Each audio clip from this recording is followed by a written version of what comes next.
1. 몰락의 서막. 서울 강남의 63층 S그룹 본사 건물. 오늘은 김도연 상무의 마지막 출근 날이었다. 40년간 한 회사만 바라보며 살아온 그의 인생이 오늘로 끝나는 것이다. 김도연 70세. S그룹 건설사업부 상무로 수십 개의 대형 건설 프로젝트를 성공시킨 전설적인 인물이었다. 그의 손을 거쳐간 아파트 단지만 해도 강남 일대 20개가 넘었고, 그가 기획한 상업시설들은 지금도 서울 곳곳에서 수십억의 임대료를 만들어내고 있었다. 하지만 오늘 그 모든 영광은 끝났다. 회사 동료들은 형식적인 송별회를 열어주었지만 모두의 눈빛에서는 이미 과거의 인물이 되어버린 그에 대한 무관심이 역력했다. 후배들은 그가 자리를 비운 사이 이미 그의 업무를 나누어 가졌고, 그의 전용 주차 자리에는 벌써 다른 차가 서 있었다. 집으로 향하는 길, 도연은 아내 이정숙이 좋아할 비싼 한정판 가방을 들고 있었다. 300만 원짜리 에르메스 백이었다. 결혼 40주년을 기념해 그리고 은퇴를 함께 축하하자는 의미로 준비한 선물이었다. 이정숙 66세. 젊은 시절 그녀는 순종적이고 내조를 잘하는 현모양처였다. 도연이 야근을 하고 회식으로 늦게 들어와도 따뜻한 밥을 차려주었고 아이들을 키우며 가정을 지켜주었다. 하지만 그건 옛날 이야기였다. 강남 압구정동의 50평 아파트 현관문을 열자마자 도연을 맞이한 건 축하의 박수가 아니라 차가운 시선이었다. 이정숙은 거실에서 친구들과 마작을 치고 있었고 그의 등장에도 눈길 하나 주지 않았다. 오히려 친구들 앞에서 그를 무시하는 듯한 말투로 쏘아붙였다. 이제 집에서 빈둥거릴 사람이 왔다고 앞으로 용돈도 제대로 줄 수 있을지 모르겠다고 비꼬았다. 도연이 정성스럽게 준비한 선물을 내밀자 정숙은 짜증스러운 표정을 지으며 받아들였다. 좋긴 하지만 이제 이런 건 사지 말라고 돈 벌어오지도 못하면서 쓸데없는데 돈을 낭비한다고 핀잔을 주었다. 친구들은 그 모습을 보며 키득거렸고 도연은 자신이 40년간 벌어온 돈으로 샀다는 말조차 꺼내지 못했다. 그날 저녁 아들 김민수와 며느리 박혜진이 찾아왔다. 민수는 35세로 대학 졸업 후 아버지 인맥으로 중견기업에 취직해 과장으로 일하고 있었다. 혜진은 32세로 치과의사였지만 개원한 지 얼마 되지 않아 환자가 많지 않았다. 그들은 할아버지의 은퇴를 축하한다며 왔지만 실제로는 앞으로의 용돈 문제를 걱정하러 온 것이었다. 민수는 아버지에게 이제 국민연금과 퇴직금으로 조용히 지내라고 말했다. 그러면서 자신들도 이제 독립해서 살아야 하니 앞으로는 경제적인 도움을 기대하지 말라고 못을 박았다. 며느리 혜진은 더 노골적이었다. 시아버지가 집에서 할 일도 없이 빈둥거리면 스트레스 받는다고 차라리 경로당이라도 다니라고 건의했다. 이어서 둘째 딸 김미영과 사위 최철수도 도착했다. 미영은 33세로 결혼 후 전업주부가 되어 두 아이를 키우고 있었고 철수는 36세로 외국계 회사에서 팀장으로 일하고 있었다. 하지만 그들 역시 아버지의 은퇴를 반기지 않았다. 오히려 앞으로 생활비가 줄어들 텐데 손자들 교육비는 어떻게 할 거냐고 걱정부터 앞섰다. 3개월이 지나자 가족들의 태도는 완전히 달라져 있었다. 가족 모임에서 도연을 향한 원망과 불만이 공공연히 표출되기 시작했다. 아직 70세밖에 안 됐는데 왜 은퇴를 했느냐, 요즘 80세까지도 일하는 시대인데. 너무 일찍 포기한 것 아니냐는 비난이 쏟아졌다. 심지어 정숙은 친구들과의 모임에서 남편이 은퇴해서 창피하다고, 다른 사람들은 아직 현역인데 혼자만 늙어 보인다고 불평했다. 그 순간 도연은 깨달았다. 처음 1-2주간의 따뜻함은 단지 관습적인 예의였을 뿐 자신이 더 이상 돈을 벌어올 수 없게 되자 가족들에게는 점점 짐이 되어가고 있었던 것이다. 40년간 가족을 위해 희생했던 모든 것들이 당연한 것으로 여겨졌고 가장으로서의 권위는 서서히 무너져 내리고 있었다. 그의 존재는 이제 불편한 것이 되어버렸다. 2. 나락으로의 추락. 은퇴 후 한 달이 지났지만 도연의 일상은 비참했다. 매일 아침 7시에 일어나는 습관은 그대로였지만 갈 곳이 없었다. 아내 정숙은 매일 친구들과의 모임으로 집을 비웠고 도연에게는 아침밥조차 차려주지 않았다. 냉장고에 있는 반찬으로 대충 끼니를 때우거나 근처 식당에서 혼자 밥을 먹어야 했다. 정숙의 생활은 오히려 더욱 화려해졌다. 매주 골프장을 다니며 레슨을 받고 월 2회는 해외여행을 떠났다. 친구들과 함께 일본, 동남아시아를 돌아다니며 명품 쇼핑을 즐겼고 그 비용은 모두 도연의 퇴직금과 적금에서 나갔다. 정숙은 남편이 은퇴했으니 이제 자신이 인생을 즐길 차례라고 당당하게 말했다. 더 충격적인 것은 자녀들의 태도였다. 민수는 아버지가 집에만 있다고 친구들에게 창피하다며 차라도 배워서 대리운전이라도 하라고 제안했다. 70세 노인에게 대리운전을 하라니 도연은 자신의 귀를 의심했다. 며느리 혜진은 더 노골적으로 시아버지의 존재를 부담스러워했다. 집에 와서도 시아버지 눈치를 봐야 한다고 차라리 요양원 같은 곳을 알아보는 게 어떻겠냐고 남편에게 속삭였다. 딸 미영도 마찬가지였다. 아버지가 손자들을 돌봐주기를 기대했는데 요즘 아이들은 할아버지 같은 꼰대를 싫어한다며 아이들 교육에 방해만 된다고 했다. 사위 철수는 장인어른이 시대에 뒤떨어진 사고방식을 가지고 있다며 손자들에게 나쁜 영향을 줄까봐 걱정된다고 공공연히 말했다. 가족들의 모임에서 도연의 자리는 점점 줄어들었다. 처음에는 식탁 맨 윗자리였던 그의 자리가 어느새 구석진 곳으로 밀려났고 급기야는 자신을 위한 자리조차 마련되지 않았다. 가족 사진을 찍을 때도 도연은 자연스럽게 제외되었고 가족 여행 계획을 세울 때도 그의 의견은 무시되었다. 정숙의 친구들은 도연을 보며 수근거렸다. 저렇게 일찍 은퇴해서 집에서 놀고 먹는 남편을 둔 정숙이 불쌍하다고 요즘 같은 시대에 70세면 아직 한창 일할 나이인데 의지가 없다고 비난했다. 정숙은 그런 친구들의 말에 동조하며 남편을 더욱 무시하기 시작했다. 결정적인 사건은 추석 명절에 일어났다. 온 가족이 모인 자리에서 도연이 손자에게 용돈을 주려고 하자 민수가 아버지의 손을 막았다. 이제 벌이가 없는 할아버지가 무슨 용돈을 주냐며 괜히 아이들이 기대하게 만들지 말라고 했다. 그 말을 들은 손자는 할아버지를 보며 할아버지는 가난해졌어요? 라고 순진하게 물었고 그 순간 도연의 마음은 산산조각 났다. 정숙은 친구들과의 모임에서 남편 이야기를 할 때마다 한숨을 쉬었다. 하루 종일 집에서 빈둥거리며 텔레비전만 보는 남편 때문에 스트레스가 이만저만이 아니라고 털어놓았다. 그러면서 요즘은 남편과 같은 공간에 있는 것조차 숨이 막힌다고 호소했다. 급기야 정숙은 도연에게 원룸을 알아보라고 요구했다. 집이 좁아서 두 사람이 함께 있기 힘들다는 이유였다. 실제로는 친구들을 집에 초대할 때 남편이 있으면 불편하다는 것이 진짜 이유였다. 도연은 자신이 40년간 살아온 집에서 쫓겨나는 상황에 직면했다. 결국 도연은 집 근처 원룸을 얻어 이사를 가야 했다. 15평짜리 작은 원룸에는 간단한 가구와 생필품만 들어갔고 평생 모아온 책들과 추억의 물건들은 대부분 버려야 했다. 가족들은 그의 이사를 도와주지 않았고 심지어 이사 비용도 자신이 부담해야 했다. 원룸에서의 첫날 밤 도연은 혼자 앉아 지난 40년을 되돌아봤다. 가족을 위해 새벽부터 밤늦게까지 일했던 날들, 아이들 교육비와 결혼비용을 마련하기 위해 술과 담배를 끊고 절약했던 시간들, 아내의 생일과 결혼기념일을 챙기기 위해 야근을 마다하지 않았던 추억들이 머릿속을 스쳐갔다. 그런데 이제 그 모든 것이 당연한 것으로 여겨지고 더 이상 쓸모없는 존재가 되어버린 자신을 바라보며 깊은 절망감에 빠졌다. 3. 배신의 진실. 원룸에서 홀로 지내던 도연에게 더 큰 충격이 기다리고 있었다.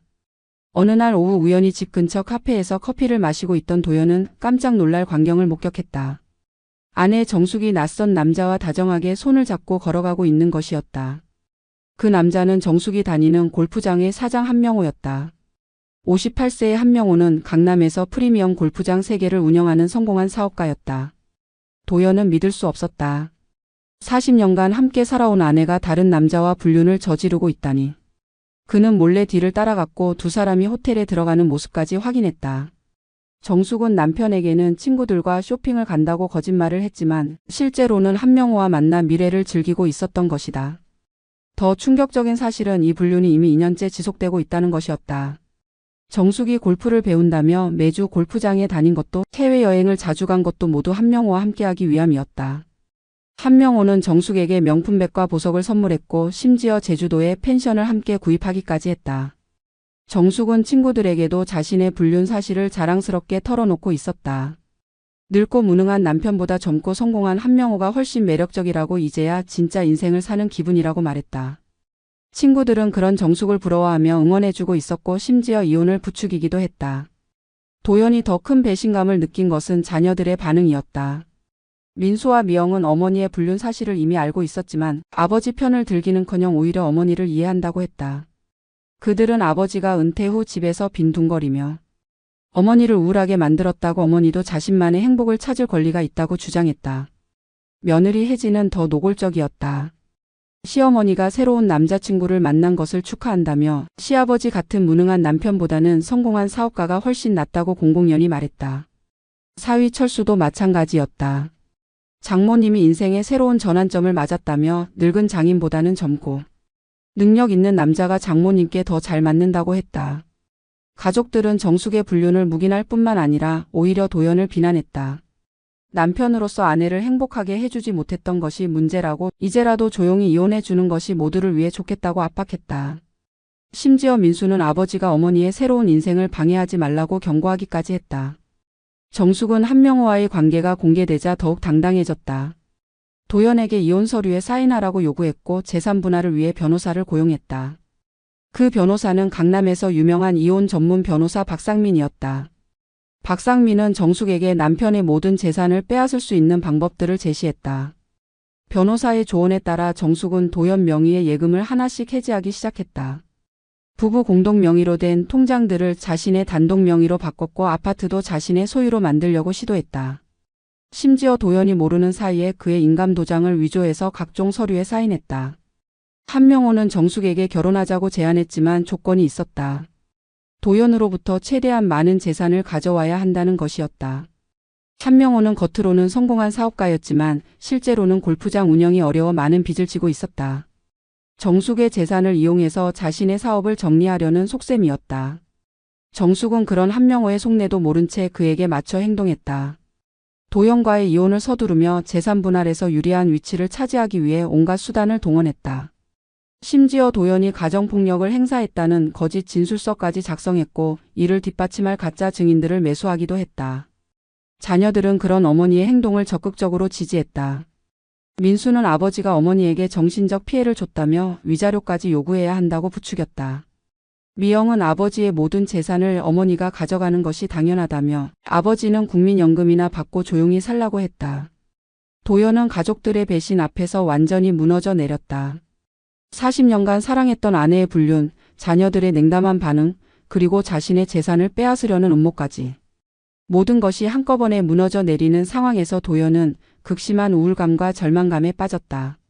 하지만 그는 아직 자신이 숨겨둔 마지막 카드가 있다는 것을 가족들이 모른다는 사실에 조금의 위안을 얻었다. 4. 숨겨진 진실. 원룸에서 절망에 빠져있던 도연에게 반전의 순간이 찾아왔다. 어느 날 오후 낡은 정장을 입은 중년 여성이 그를 찾아왔다. 그녀는 김민정, 도연이 S그룹에서 일할 때 20년간 함께했던 비서였다. 현재 55세인 그녀는 도연이 은퇴한 후 따로 투자자문 회사를 차려 운영하고 있었다. 민정이 가져온 서류 뭉치를 보고 도연은 잠시 미소를 지었다. 그 안에는 그가 S그룹 재직 시절 비밀리에 축적해온 진짜 재산의 전모가 담겨 있었다. 사실 도연은 단순한 회사원이 아니었다. S그룹의 건설사업부 상무로 일하면서 그는 수많은 개발 프로젝트의 핵심 정보를 미리 알 수 있었고 이를 바탕으로 철저히 계산된 투자를 해왔다. 20년 전부터 도연은 개발 예정 지역의 땅을 비밀리에 매입했다. 당시에는 아무도 관심 갖지 않던 경기도와 인천의 외곽 지역들이었지만 지금은 신도시 개발과 대규모 인프라 건설로 땅값이 수십 배로 뛰어올랐다. 특히 인천국제공항 근처에 매입한 10만 평의 토지는 현재 시세로 200억 원이 넘는 가치를 지니고 있었다. 또한 도연은 S그룹의 주식을 꾸준히 매입해왔다. 임직원들도 모르는 회사의 내부 정보를 바탕으로 주가가 하락할 때마다 조금씩 사 모았고 현재 그가 보유한 S그룹 주식만 해도 50억 원어치였다. 게다가 S그룹과 협력업체였던 여러 중소기업들의 주식도 보유하고 있었는데 이들 대부분이 큰 성장을 거듭하며 주가가 몇십 배로 올랐다. 가장 놀라운 것은 부동산 투자였다. 도연은 서울 곳곳에 상가 건물과 오피스텔을 소유하고 있었다. 강남역 근처의 상가 건물 한 채, 홍대 앞의 상업시설 지분, 그리고 분당과 일산의 대형 쇼핑몰 지분까지.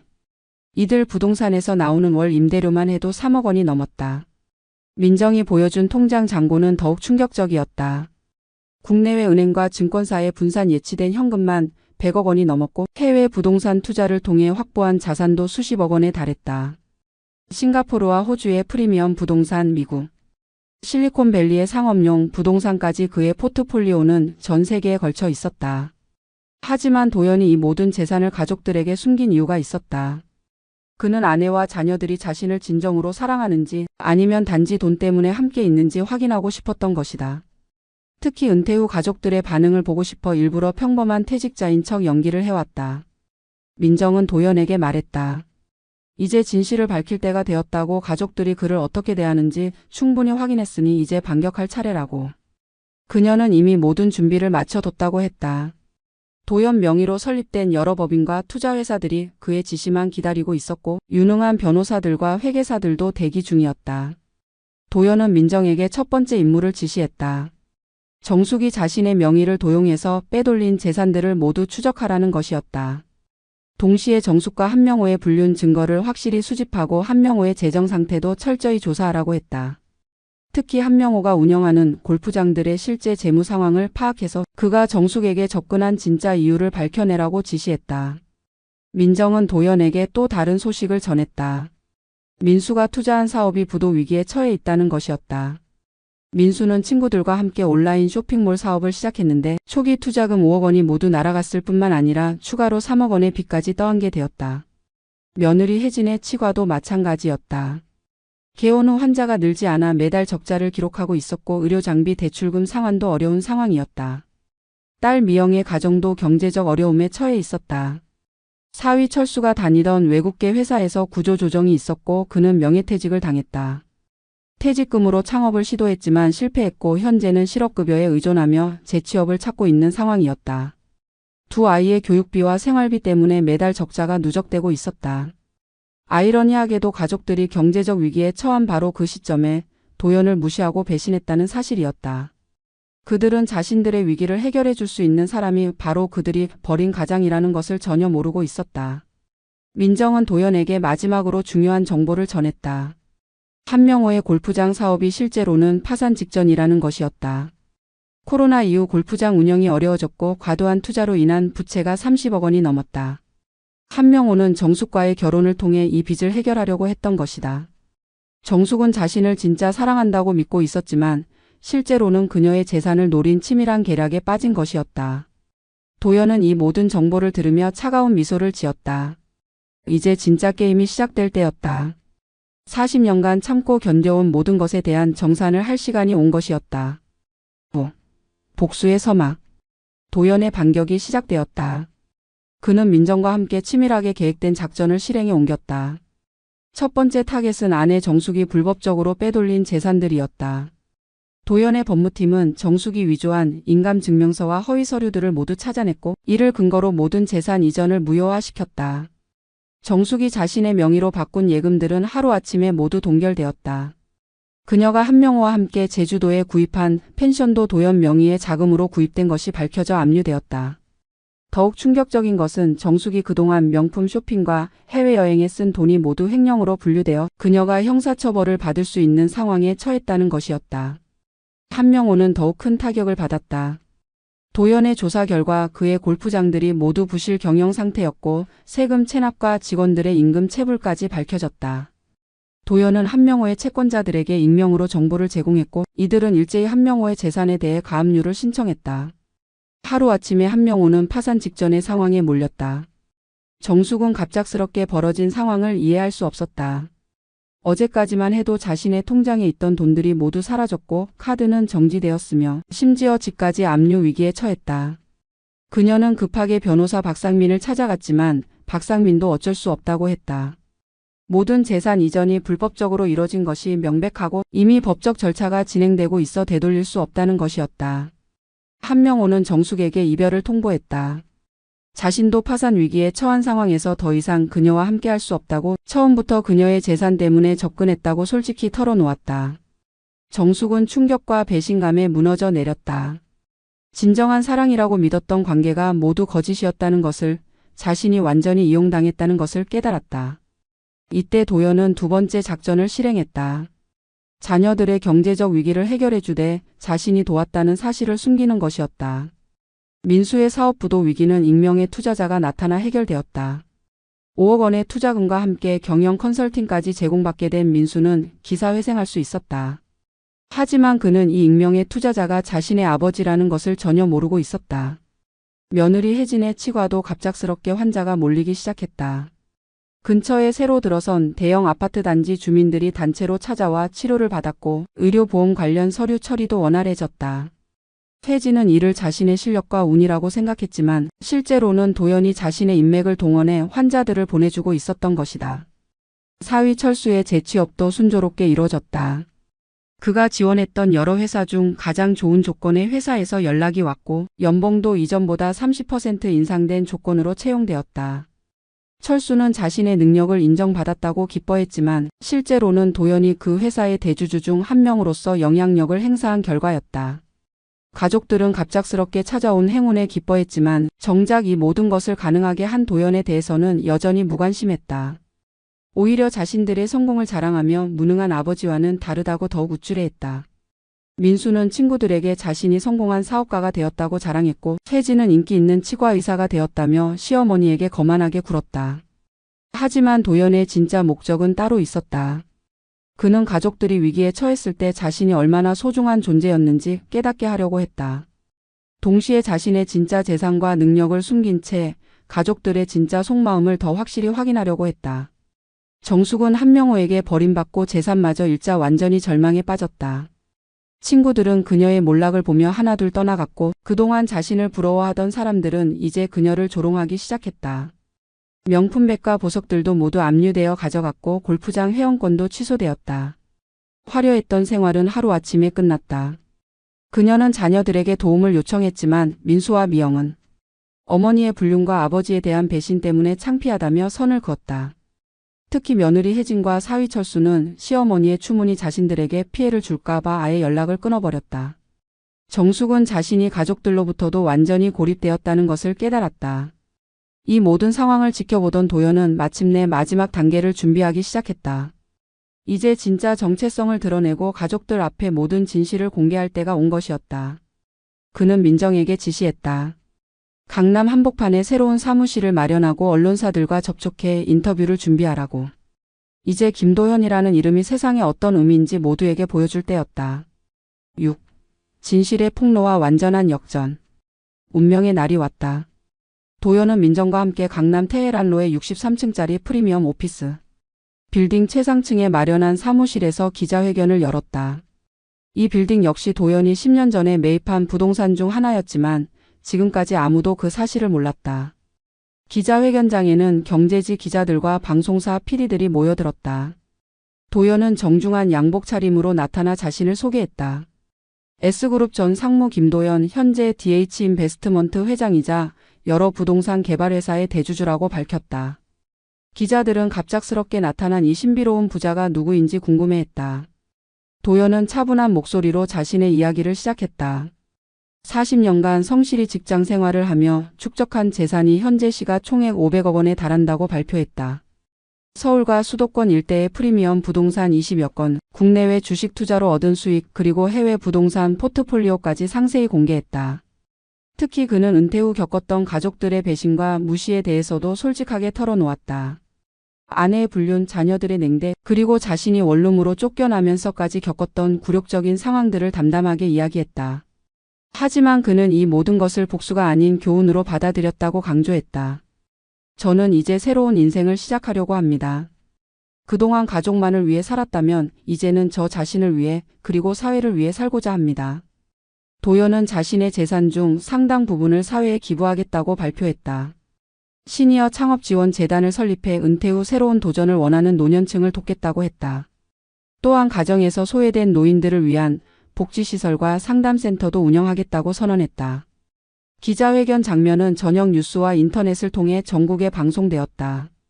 도연의 이야기는 많은 사람들에게 감동과 충격을 주었고 특히 비슷한 처지의 은퇴자들에게는 희망의 메시지가 되었다. 온라인 커뮤니티에서는 도연을 응원하는 글들이 쏟아졌고 그를 은퇴자의 롤모델이라고 부르기 시작했다. 한편 이 뉴스를 본 가족들의 반응은 각양각색이었다. 정숙은 자신이 살고 있던 원룸에서 텔레비전 화면을 보며 완전히 멘탈이 붕괴했다. 자신이 40년간 함께 살았던 남편이 500억 원의 재산을 가진 부자였다는 사실, 그리고 자신이 그를 무시하고 배신하며 버렸다는 현실을 받아들일 수 없었다. 민수와 미영은 더욱 복잡한 심경이었다. 아버지가 자신들의 경제적 위기를 몰래 해결해준 익명의 후원자였다는 사실을 깨달았을 때 그들은 말할 수 없는 부끄러움과 후회를 느꼈다. 자신들이 무시하고 조롱했던 아버지가 사실은 자신들을 끝까지 보살피고 있었다는 것을, 그들의 성공도 모두 아버지 덕분이었다는 것을 알게 되었다. 며느리 혜진과 사위 철수는 충격에서 헤어나올 수 없었다. 그들이 무능하다고 깔봤던 시아버지 장인어른이 실제로는 자신들보다 훨씬 성공한 사업가였다는 사실이 믿어지지 않았다. 특히 자신들의 치과와 회사가 성공한 것도 모두 장인어른의 도움 때문이었다는 것을 알고는 더욱 당황했다. 가족들은 급하게 도연에게 연락을 취하려 했지만 그의 새로운 사무실에는 비서진들이 모든 연락을 차단했다. 도연은 가족들과의 만남을 거부했고 오직 법적인 문제만 변호사를 통해 해결하겠다고 선언했다. 정숙은 절망감에 빠져 알코올 중독 증세를 보이기 시작했다. 친구들은 모두 그녀를 외면했고 한때 자신을 사랑한다고 했던 한명호는 연락조차 받지 않았다. 그녀는 매일 술에 취해 도연에게 용서를 빌겠다며 그의 사무실 앞에서 소동을 피우기도 했다. 자녀들도 각자의 방식으로 아버지에게 접근을 시도했다. 민수는 언론사를 통해 공개적으로 아버지에게 사과하는 기사를 냈고 미영은 손자들을 데리고 할아버지를 만나달라고 애원했다. 하지만 도연은 모든 것을 거부했다. 도연은 새로운 삶을 시작했다. 강남의 펜트하우스로 이사를 했고 전담 비서와 운전기사, 심지어 개인 요리사까지 고용했다. 하지만 그는 화려한 생활보다는 의미 있는 일에 더 집중했다. 시니어 창업 지원센터를 열어 매주 강연을 했고 소외된 노인들을 위한 상담 봉사활동을 시작했다. 특히 그는 자신과 비슷한 처지의 은퇴자들을 적극적으로 도왔다. 가족들에게 무시당하고 소외된 노인들에게 새로운 기회를 제공했고 그들이 자존감을 되찾을 수 있도록 다양한 프로그램을 운영했다. 도연의 이런 활동은 언론의 지속적인 관심을 받았고 그는 제2의 인생을 사는 성공한 시니어의 상징적인 인물이 되었다. 7. 진짜 승리의 의미. 1년 후 도연의 삶은 완전히 달라져 있었다. 그는 시니어 창업지원재단을 통해 수백 명의 노인들에게 새로운 기회를 제공했고 이들 중 상당수가 성공적인 사업을 운영하고 있었다. 도연 자신도 새로운 투자 프로젝트들을 통해 재산을 더욱 늘려갔고 현재 그의 순자산은 800억 원에 달했다. 무엇보다 도연은 진정한 행복을 찾았다. 매일 아침 일어나는 것이 즐거웠고 자신의 경험과 지혜를 후배들에게 전수하는 일에서 큰 보람을 느꼈다. 그는 정기적으로 대학교와 기업체에서 강연을 했고 그의 자서전은 베스트셀러가 되어 많은 사람들에게 영감을 주었다. 한편 정숙의 몰락은 더욱 가속화되었다. 알코올 중독으로 건강이 악화된 그녀는 현재 정신병원에 입원해 있었다. 한때 그녀를 사랑한다고 했던 한명호는 파산 후 행방불명 상태였고 그녀가 그토록 자랑스러워했던 친구들은 모두 등을 돌렸다. 정숙은 매일 도연에게 용서를 빌며 재결합을 요청하는 편지를 보냈지만 도연은 한 번도 답장을 하지 않았다. 자녀들의 상황도 복잡했다. 민수는 아버지의 도움으로 사업이 성공했지만 그 성공이 온전히 자신의 것이 아니라는 사실에 괴로워했다. 그는 공개적으로 아버지에게 사과했고 자신의 잘못을 인정했지만 도연은 여전히 만남을 거부했다. 민수의 부인 혜진은 더욱 절망적이었다. 치과가 성공한 것도 시아버지 덕분이라는 사실이 알려지자 환자들과 동료 의사들 사이에서 체면을 잃었다. 딸 미영과 사위 철수도 마찬가지였다. 철수의 재취업과 가정의 경제적 안정 모두 장인어른의 숨은 도움 덕분이었다는 것이 밝혀지자 그들은 큰 자책감에 빠졌다. 특히 철수는 그동안 장인어른을 무시하고 조롱했던 자신의 행동이 얼마나 어리석었는지 깨달으며 심한 우울증에 시달렸다. 손자들도 할아버지의 진실을 알고 나서 큰 충격을 받았다. 그들은 어린 나이에도 할아버지가 얼마나 대단한 분인지 그리고 자신들 가족이 얼마나 큰 실수를 했는지 이해할 수 있었다. 특히 큰 손자는 친구들에게 자랑스럽게 할아버지 이야기를 하고 싶었지만 할아버지가 자신들과 만나주지 않는다는 사실 때문에 마음 아파했다. 도연은 가족들의 사과와 재결합 요청을 모두 거부했지만 그렇다고 해서 그들에 대한 미움이나 원망을 품고 있지는 않았다. 오히려 그는 이 경험을 통해 진정한 가족의 의미와 사랑의 본질에 대해 깊이 깨달았다. 진짜 사랑은 조건이 없는 것이고 진정한 존중은 상대방의 능력이나 재산과 관계없이 주어져야 한다는 것을 배웠다. 어느 날 저녁 도연은 펜트하우스 테라스에서 서울 야경을 바라보며 지난 일들을 회상했다. 40년간의 결혼 생활, 자녀들을 키우며 느꼈던 기쁨과 보람, 그리고 은퇴 후 겪었던 배신과 절망까지. 모든 것이 자신을 더 강하고 지혜로운 사람으로 만들어준 소중한 경험이었다. 그는 혼자 중얼거렸다. 진정한 복수는 상대방을 해치는 것이 아니라 자신이 더 행복하고 당당하게 사는 것이다. 나는 이제 진짜 자유로워졌고 진짜 행복해졌다. 이것이 바로 내가 원했던 승리다. 도연의 이야기는 수많은 사람들에게 교훈과 영감을 주었다. 특히 비슷한 처지에 있는 은퇴자들과 가족 문제로 고민하는 사람들에게는 새로운 희망의 메시지가 되었다. 그의 강연과 책은 계속해서 많은 사람들의 인생을 변화시켰고 그 자신도 매일 새로운 도전과 성취를 통해 더욱 풍요로운 노년을 만들어가고 있었다. 한편 정숙과 자녀들은 여전히 후회와 자책 속에서 살아가고 있었다. 그들이 놓쳐버린 것이 단순히 돈이 아니라 진정으로 사랑하고 존경해야 할 가족이었다는 것을 뒤늦게 깨달았지만 이미 모든 것이 늦어버렸다. 도연은 그들을 용서할 수도 있었지만 다시는 그들과 함께 살고 싶지 않았다. 그에게는 이제 새로운 가족, 새로운 동료들, 그리고 무엇보다 자기 자신과의 진정한 화해가 있었기 때문이었다. 이것이 바로 진정한 은퇴자의 역습이었다. 단순한 복수가 아닌 자신의 가치를 스스로 증명하고 새로운 인생을 당당하게 살아가는 것. 김도연은 70세의 진정한 자유와 행복을 찾았고 그의 이야기는 앞으로도 많은 사람들에게 용기와 희망을 주는 전설로 남을 것이었다.